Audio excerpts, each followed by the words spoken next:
Extinct on paper, maybe not in the wild. Today I will show you 10 extinct animals that might still be alive. Number 1. The thylacine. It looked like a wolf with tiger stripes, but it was neither. The thylacine was a marsupial predator, a pouch-bearing hunter from Tasmania, and that alone makes it feel like something from another version of Earth. Before it became a ghost story, it was one of the strangest large carnivores alive. At its peak, the thylacine roamed Tasmania as the island's top predator. It had a stiff tail, powerful jaws, and a gait so unusual that even now it looks slightly unreal on film. You can watch that old footage today and still feel the shock of it. This was not a myth. This was a real animal, and it survived into the age of cameras. But then people decided it was a problem.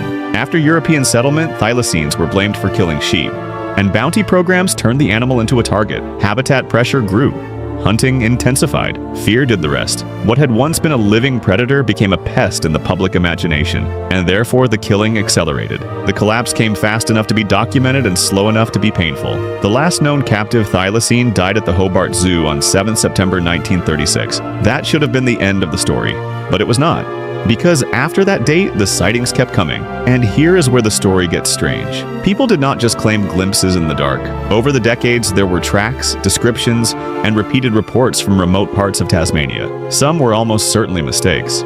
Some may have been wishful thinking, but not all of them are easy to dismiss. Modern analysis of those sightings has even suggested that if the species survived longer than believed, it may have lasted far beyond the 1930s. The last moving image we have is almost unbearable once you know what happened. The animal paces inside its enclosure, alive but already surrounded by the silence of extinction. It does not know it is the final one we can prove existed. You do. That is what makes the footage so hard to forget. And yet the question remains. In a place as rugged and empty as Western Tasmania, how confidently can anyone say the last thylacine is truly gone? Few extinct animals left behind such a clean official ending and such a messy emotional afterlife. That is why the thylacine still has a hold on people. It is not just extinct, it is unresolved. Number 2. The Ivory-Billed Woodpecker.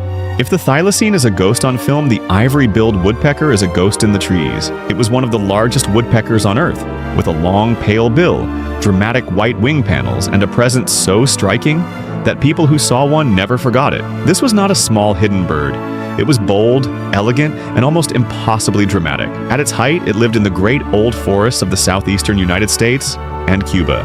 These were huge wet forests filled with towering trees and dead timber, exactly the kind of landscape a giant woodpecker needed. It fed by prying bark from dying wood in search of beetle larvae, and the scale of its habitat once matched the scale of the bird itself. But then the old forests fell. Logging destroyed enormous areas of mature woodland, and collecting added more pressure to a species already losing the only environment it could truly use. A bird built for vast ancient forest was forced into fragments. Therefore, its decline was tied to something larger than hunting alone. An entire ecosystem was being dismantled around it. The last widely accepted sighting in the United States came in Louisiana in 1944. After that, the bird passed into legend. Then came the shock that reopened everything. In 2004, a blurry video from Arkansas appeared to show an ivory-billed woodpecker in flight. For some viewers, it was enough. For others, it proved nothing. That uncertainty is exactly why this bird still grips the imagination. You may have already seen the famous footage. It is short, shaky, and maddening. It does not give you the clean certainty you want. It gives you something worse for the mind and better for retention. It gives you doubt, and doubt can be stronger than proof, because proof closes the case. Doubt keeps it alive. Here is the twist. In recent years, more search teams, more recordings, and more claims have emerged, especially from swamp forests where visibility is poor and access is difficult. Some experts remain deeply skeptical. Others believe the bird may still survive in inaccessible bottomland habitat. Either way, the final image is not of a dead specimen. It is of a shape slipping through trees fast enough to escape certainty. That may be why this story refuses to die. If a bird this large can still hide in a modern world of roads, drones, and satellite maps, then perhaps extinction is sometimes less clean than we like to think. Number 3. The baiji. The baiji did not vanish in a forest. It vanished in a river used by millions of people. That may be what makes its story so disturbing. This was a freshwater dolphin in China's Yangtze River, pale in color, long-beaked, and adapted to live in water so murky that sound mattered more than sight. It evolved for a world most people could not easily see into. At its best, the baiji moved through one of the largest river systems on Earth. It was a predator of fish in a place crowded with boats, nets, noise, and current. For centuries it endured that world. But the modern version of the Yangtze became something else entirely. Boat strikes, entanglement in fishing gear, industrial pressure, pollution, and rapid river development pushed the species into a collapse that now feels almost unreal. The decline was tracked in fragments. Fewer sightings, fewer surveys, more silence. By the early 2000s, the remaining animals were so scarce that even finding one had become extraordinary. The last widely accepted records came from the early 2000s, including a photographed individual in 2002. Then, in 2006, a major expedition searched the river and found none. That result landed like a verdict. The Baiji was declared functionally extinct. But here's what makes this story linger. Rivers hide things. They absorb evidence. They move it.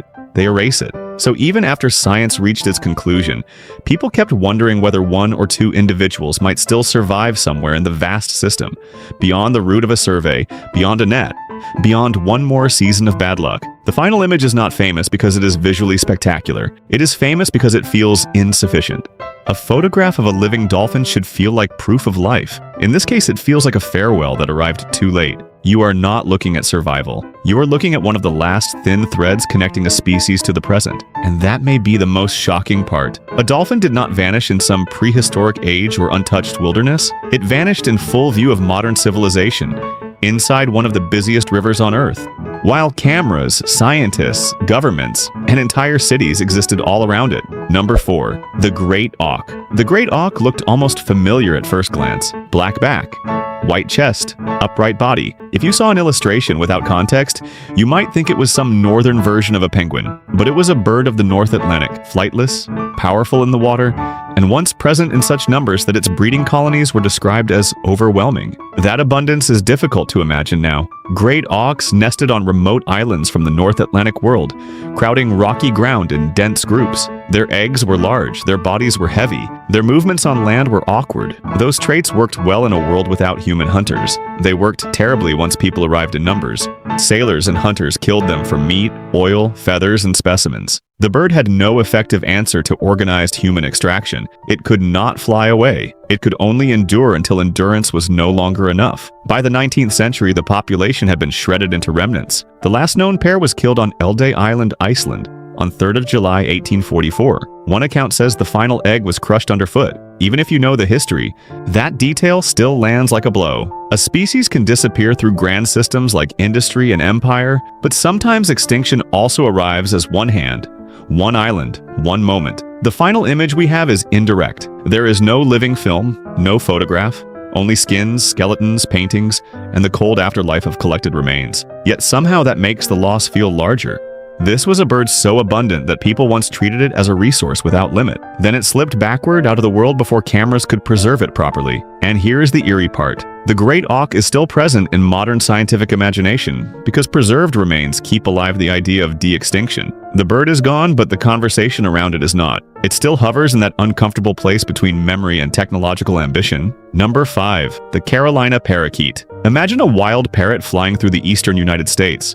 Bright green body, yellow head, orange face, loud calls in forests and along rivers. It sounds almost invented now, but it was real. The Carolina parakeet was the only parrot native to the eastern part of the country, and that makes its loss feel almost unbelievable. At its peak, flocks moved through bottomland forest, old orchards, and swampy country in large, noisy groups. They fed on seeds and fruits, and their color must have looked almost tropical against the muted greens and browns of temperate woodland. If you had seen one, you would have remembered it for life. But beauty did not protect it. Farmers saw the birds as crop raiders. Hunters killed them for feathers. The pet trade took others alive. Habitat disappeared as forests were cut and wetlands changed. Disease may have played a role as well. Therefore, the species was hit from several directions at once, and social flocking may have made things even worse. When one bird was shot, others often circled back instead of fleeing far enough. That trait is devastating to think about. Loyalty became a weakness. Group life became a trap. The final captive bird, named Incas, died at the Cincinnati Zoo on 20 February 1918. The last accepted wild sightings followed soon after, with records in Florida by 1920. The final image is not moving footage. It is the memory of a bird that should still feel ordinary but now feels impossible. A native parrot in the American South sounds like the kind of thing someone made up for a story. Yet the deeper shock is not just that it vanished. It is that so many people today have no idea it was ever there at all. A bright, noisy parrot once flew over landscapes now crossed by highways, suburbs, farms, and cities. An entire color vanished from the sky, and most people never realized the sky had changed. Number 6. The quagga. The quagga looked like a zebra someone had started to paint and never finished. Its head, neck, and shoulders were striped, but the striping faded toward a brown rear half that looked almost horse-like. It was real, not a hybrid, not a mistake. A real animal that once ran across South Africa in large herds. At its height, the quagga lived on the grasslands of the Karoo, part of a broader world of grazing herds and open space. It was one more rhythm in a landscape full of movement, but then that landscape was reorganized around human use. Settlers competed with wildlife for grass, hunted aggressively, and reshaped the land around livestock and expansion. The quagga's decline was one of those extinctions that now feels almost absurd in hindsight. It was common enough to be underestimated and visible enough to be overexploited. That combination can be fatal. Therefore, a species that once seemed secure began slipping toward disappearance before urgency arrived. The last wild quaggas vanished during the 19th century. The last captive individual died at the Amsterdam Zoo on 12 August 1883. No one seems to have fully grasped the symbolic weight of the death at the time. The animal died, and only afterward did the world begin treating it as singular. The final photographs are haunting for that reason. You are looking at a living quagga, but the image already feels historical, sealed, unreachable. It is a reminder that photography can preserve shape and pattern, but it cannot preserve presence. And here is the twist. The quagga did not disappear entirely from the genetic conversation. Because it was closely related to plains zebras, the Quagga Project has tried to selectively breed animals with similar traits. It will not bring the original back in a strict sense, but it creates something emotionally strange. A lost form may partially re-emerge, and in doing so force us to ask what exactly we mean when we say a species is gone. Number 7. Steller's sea cow. If most extinction stories are sad, this one is almost grotesque in its speed. Steller's sea cow was enormous, a marine herbivore that could reach around 8 meters in length and weigh several tons. It lived in cold North Pacific waters and fed on kelp. It was so big, so slow, and so defenseless around humans that once people found it, its fate was nearly sealed. At its peak, it moved through coastal waters near the Commander Islands, part of a now vanished world of giant marine mammals. It had no reason to fear human hunters at first because, for most of its history, there were none in that environment. But after European discovery in 1741, the species entered one of the most brutal timelines in extinction history. Hunters killed it for meat, oil, and hide. There was no long drawn-out century of decline recorded in photographs and census data. There was simply discovery followed by exploitation. By around 1768, the species was gone. That speed is what makes the story so shocking. A creature that large, that ancient, and that physically overwhelming was erased in less than 3 decades after being described by science. Not because it was weak, but because it was easy to harvest. There is no film, no photograph, only descriptions, drawings, bones, and imagination trying to fill in the rest. The final record feels like a message from a world that disappeared before modern memory had fully formed. You can almost feel history arriving too late to save what it had only just noticed. And that is the moral sting of this one. Sometimes extinction does not come after centuries of warning. Sometimes it comes almost immediately after discovery, when rarity has not yet even entered the human mind. Number 8. The Japanese wolf. The Japanese wolf was not the giant northern predator people usually imagine when they hear the word wolf. It was smaller, leaner, and deeply woven into the mountain landscapes and folklore of Japan. That contrast makes it especially compelling. A real wolf lived on those islands, close enough to human life to become part of memory and belief. At its best, it moved through forested slopes and rural regions, occupying a role that now survives mostly in stories. It was a predator, yes, but also a native presence in landscapes that later became more crowded, more structured, and less forgiving. Then disease, persecution, and changing ideas about land use turned against it. During the modernization of the Meiji era, livestock concerns grew, rabies outbreaks caused fear, and wolves were increasingly targeted. Therefore, the pressure on the species became both practical and psychological. Once people decided it did not belong in the future they were building, survival became much harder. The last accepted specimen was killed in Nara Prefecture in 1905. That is the documented edge of the species. But edges in history are rarely as sharp as they seem. In mountain countries, absence is difficult to prove, and therefore the Japanese wolf never fully disappeared from speculation. The last image is not a dramatic final encounter on film. It is a preserved body, transformed into proof after the living animal had already become unreachable. There is something unsettling about that. The animal becomes most visible only once it is gone. Yet the mystery persists because Japan still has remote forest, rugged terrain, and a cultural memory strong enough to keep sightings alive in the imagination. Some reports are almost certainly mistaken, but as with so many animals on this list, extinction in the record and extinction in the mind are not always the same event. Number 9. The The Zanzibar Leopard. The Zanzibar Leopard is one of the strangest entries on this list because it occupies that dangerous space between biology and folklore.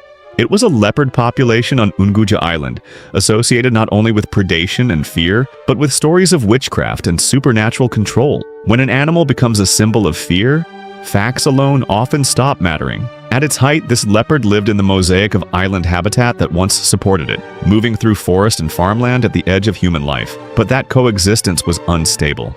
Once political and social forces turned against the animal, persecution intensified. Campaigns to eliminate leopards gained momentum, and sightings became rarer. The collapse was never documented with the clarity we wish it had. That is part of what keeps the story alive. There was no universally acknowledged single final moment that closed the file for everyone. Instead, there was a fading trail of reports, rumors, and occasional claims that the animal still persisted somewhere out of reach. And here is why that matters for retention. A clean ending is easy to forget. An unresolved disappearance is much harder to release. The final image, in a sense, is not one image at all. It is the island itself, carrying a story that science never fully pinned down. Some researchers have searched. Local testimony has continued. Skeptics dismiss it. Believers hold on. The result is a species that feels suspended, neither clearly present nor emotionally gone. That ambiguity makes the Zanzibar leopard deeply provocative. If fear helped erase it, then fear also helped mythologize it. The animal may be gone, but the story became too charged, too local, and too unfinished to die quietly. Number 10. The Cuban Ivory-Billed Woodpecker. The final animal on this list may be the most unsettling, because it doubles the mystery of an already legendary bird. The Cuban Ivory-Billed Woodpecker was a close relative of the North American ivory bill, and it shared that same impossible look: large body, pale bill, flashing white in the wings. A bird too dramatic to vanish without leaving obsession behind. At its best, it lived in old Cuban forests with the dead timber and giant trees it needed to survive. Like its mainland relative, it was specialized, powerful, and dependent on a kind of habitat humans are very good at destroying. That dependency would prove fatal. Logging and forest loss reduced its world piece by piece. By the late 20th century, the bird had become so scarce that each claimed sighting carried huge emotional weight. But here is where the story gets uncomfortable. The evidence never became strong enough to silence doubt. Reports emerged. Hope spiked. Then certainty slipped away again. Extinction is not always a final moment. Sometimes it is only a missing answer. The image is incomplete. The silence is not. And that is what stays with us.